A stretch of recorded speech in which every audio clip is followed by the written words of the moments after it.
Hello everyone and welcome back to another news video, and this one is going to be decidedly more upbeat than many of the preceding ones because we've actually got some really fantastic news that I think strikes an excellent balance for all parties involved. Pretty much all parties involved anyway, so you might be wondering what the hell am I talking about? Well, you're going to be able to fly in Warlords of Draenor. Not right now, you're going to have to wait until patch 6.2. In fact, you'll have to wait a little bit after 6.2 because they will need to put in just a little minor patch to enable it, but flying is coming to World of Warcraft. Now, before I get into the rest of the video, I'm just going to very quickly give you my rough impressions, just to sort of cover the rest of the video and so everyone kind of knows where I stand. There are a lot of people who are hardcore no flying ever, and there are a lot of people who are hardcore I want to fly all the time. What I think this is a good mixture between everything, and I will dive into more depth about that later, so just hang on a minute for that. Personally, I've always landed in the middle. I think no flying in current content and allow us to fly in the old stuff. They're actually going a little bit beyond that, and they will allow us to fly into Nan once we jump through some hoops. But that's roughly what I think. Now, before I talk about just some of the surrounding stuff, let's actually just dive deep about how you get it, because I think this is where they've really done a good idea. And all credit to the guy, they're pretty much doing what Asmongold suggested. Now, I'm not saying they watched his video and thought, shit, we'll do that. It could just be correlation, but regardless, I think it's definitely some legitimacy that it was a good idea. And what is that idea? Well, quite simple. You're going to be able to get flying if you do a new meta achievement. This meta achievement is called Draenor Pathfinder, and essentially the way it works is that if you do loads of the outdoor content, the exploring and things like that, then you will get the ability to fly, and it will be account-wide. Now, for getting this achievement, you actually do get an extremely cool reward, and that reward is a Sky Reaver. We don't actually know what it looks like now, or at least I'm pretty sure we don't, but it's a Rylak. It's very similar to the store mount, probably. Maybe it doesn't have as much armor, but you do get a Rylak mount. Now, I think that is quite funny. I was recently talking to Az on Skype, and he pointed out that in a recent post, Bashiok actually mentioned how they like the idea of the store mounts being a bit more just kind of unique and different from the in-game mount, so there's just sort of a harsh difference there, so you know, oh, that's a store mount. Well, right now we're getting a store mount reskin in the game, and that certainly is a very interesting precedent. There's probably more to say on that topic, but I'm just going to leave it at that, and we'll sort of see how that pans out in the future. Specifically, I want to know if we actually get say a Fey Dragon reskin, or something like that. Definitely an interesting topic, but yeah, watch this space. Anyway, let's talk about the specifics of how you actually get this achievement. Well, first of all, you need to explore Draenor, and get the Explore Draenor achievement. Now, for that, you need to unlock all of the map of Frostfire, Gorgron, Spires of Arak, SMV, Talador, and Nagrand, so you need to see everything. The other thing you need to do is collect 100 treasures, which is fine, just slap on handy notes, Draenor treasures, and away you go. You will also need to get Lore Master of Draenor, which is just to complete all of the major story quests, and then also there is an achievement called Securing Draenor, which is based on essentially just doing each one of the Apex's areas at least once. Now, there is going to be another stage which is specific to patch 6.2. You will have to get Revered Reputation with all three of the factions that are available to you. Now, we're not 100% sure how they will be as of the very end of the PTR, but what I can say at this stage is that getting to Revered really shouldn't be that hard. From Revered to Exalted is really a massive amount of experience, or reputation even, and when you don't regard that and you just think about going from neutral to Revered, it shouldn't take you a great deal of time. Now, one of the reputations does involve a bit of grinding in the Shao House style, but if you get a few other players together, do the weekly quest for it, it's the Saberon people, by the way, do that weekly quest, grind up the mobs there, it should only take you a few hours, maybe a bit less, to get to Revered, so that's not really going to be a problem. And in case you're finding it curious that there is Tanan Jungle stuff within this meta achievement, that's actually because you're going to be able to fly in Tanan Jungle as well, which is certainly quite an interesting decision. It actually is not what I personally would have done, but with the way that they're doing it, I think it's okay. By the time you've completed those 3 reputations, you pretty much will have exhausted all of the new shiny content of Tanaan Jungle. One of the reputations is earned by doing a lot of the exploration content with the treasures and rares, one of them is a bit of a mob grind, and the other one involves doing loads of quests. So really, by the time you are revered with all 3 of them, you will have seen all of the Tanaan Jungle content. The only downside is that once flying is available, then there might be less incidental world PvP going on in Tanaan, and for that reason I would love it if there was some PvP objectives there. Still, even if you are flying, well, you need to be on the ground to fight, and you will be fighting for your daily Apexis missions, so perhaps there still will be some world PvP going on, perhaps akin to how things were in the Timeless Isle. Though, for the record, I do love the idea of a third faction, like with what they did in Timeless Isle. So overall, what do I think about how they're doing this flying? Well, I'd say that it's a fantastic compromise. Now, it is a compromise. There are a lot of people who are hardcore, I want flying all the time. There are a lot of people who are hardcore, I never want flying.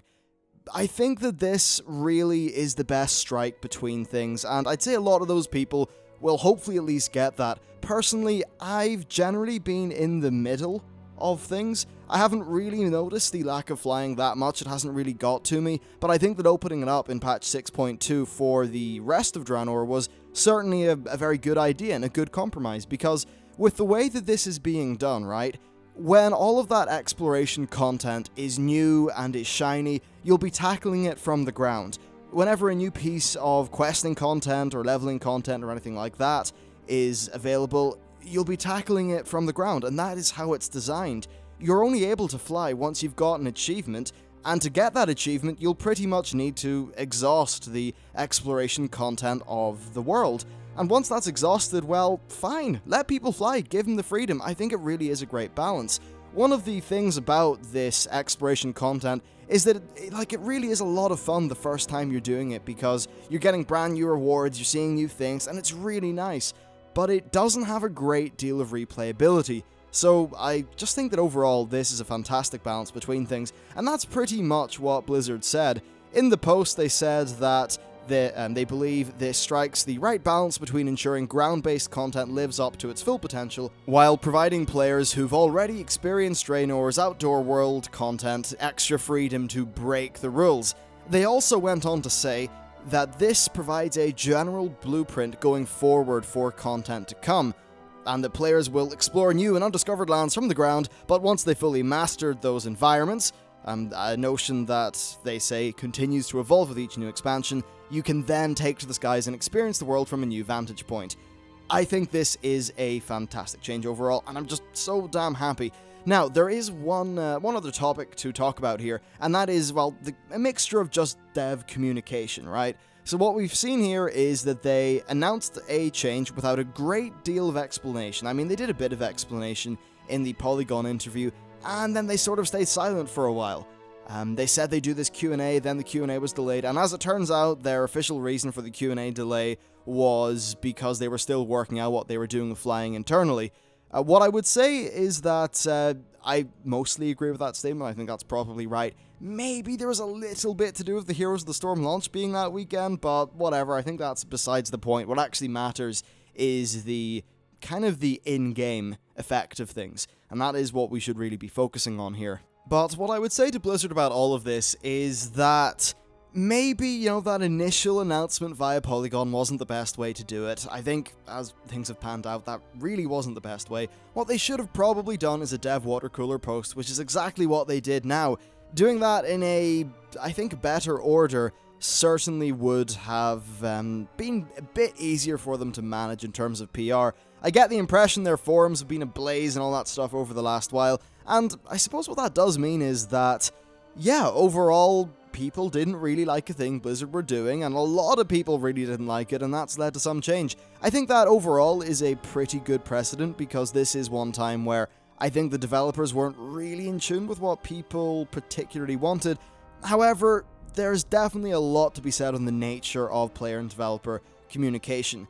If you listen to players 100% of the time, all the time, then what happens is you're going to get some very, very skewed, weird feedback. Because often what players really love is the idea of convenience, and a lot of the time player feedback does err on the side of more epics, faster travel time, more convenience, and things like that. Whereas a lot of the time, for games, that's not really conducive to it being too well designed.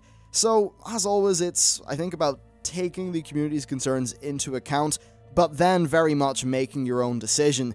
I suppose if they were going to do that and then just have no flying be a thing forever, then I think that's something we probably just would have had to deal with, and I guess respect. But, yeah, overall, in terms of communication, I'd just say, Blizzard, if it's a big thing like this, talk to your players first and see what's going on there before you head off to Polygon and make a statement that seems like a very definite and permanent and final sort of announcement. If you say to an external site, here's our plan, then I think a lot of people take that as being an extremely, this is what we're doing sort of thing. Whereas if it's a dev water cooler which says, hey everyone, this is what we're thinking of doing internally, we're going to share it with our players, I think that is a better way to do a sort of topic like this. Now, in terms of flying, there's also one other thing that I wanted to say, and the reason for this is because I was recently flying around in Wrath of the Lich King, taking some cool footage for one of the upcoming videos that I'm working on, and I noticed something which I suppose is blindingly obvious, but Icecrown Citadel and the Storm Peaks were two zones that were very much designed with flying in mind, and they were pretty fucking awesome, and they would not have worked as well, I think, if you weren't able to fly. So I love the idea of flying being a thing that we can unlock, because it could drive some really cool gameplay, and also allow for some extremely impressive world design.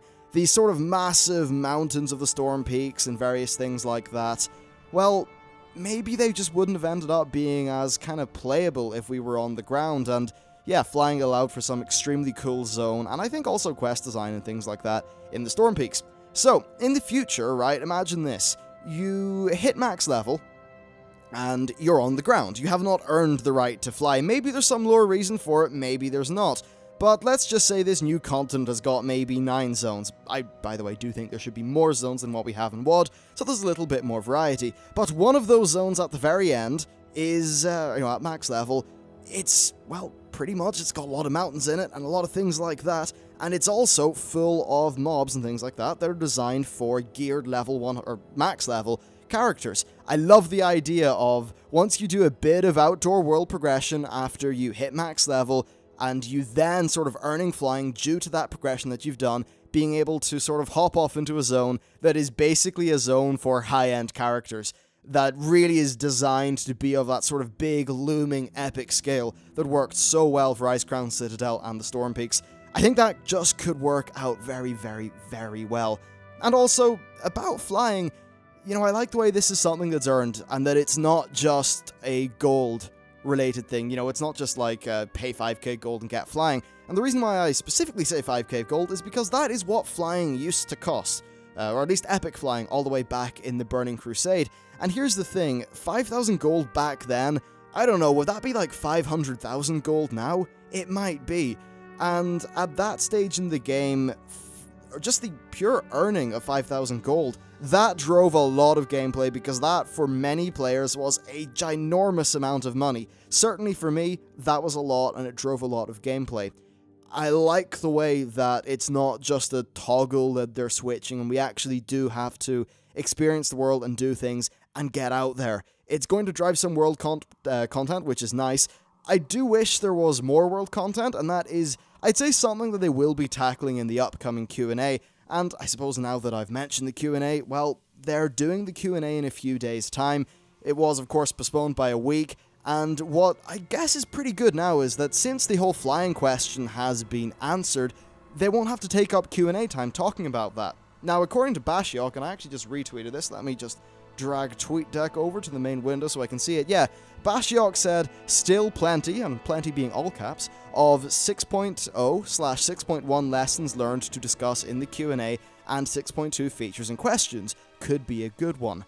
And yeah, it does seem like, because this flying stuff has been tackled, we're going to be able to spend more time in this Q&A on the actual, I think, game design issues. I get that flying was a big thing, but I'm actually a bit more concerned about some other parts of the game. So, mainly the world content, the garrisons, how the sort of multiple raid difficulty stuff has worked out, the ramping up item level, stuff as well. There are definitely some other concerns, I think, that do need to be raised, and if we can have more time on those in the Q&A, that would be very, very, very good.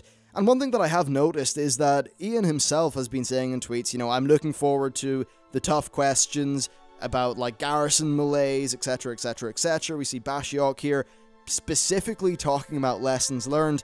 They're certainly giving off the impression that they're going to be having, well, to borrow another YouTuber's video series name, they're going to be having real talk. And if they are having real talk, then that will make me extremely pleased.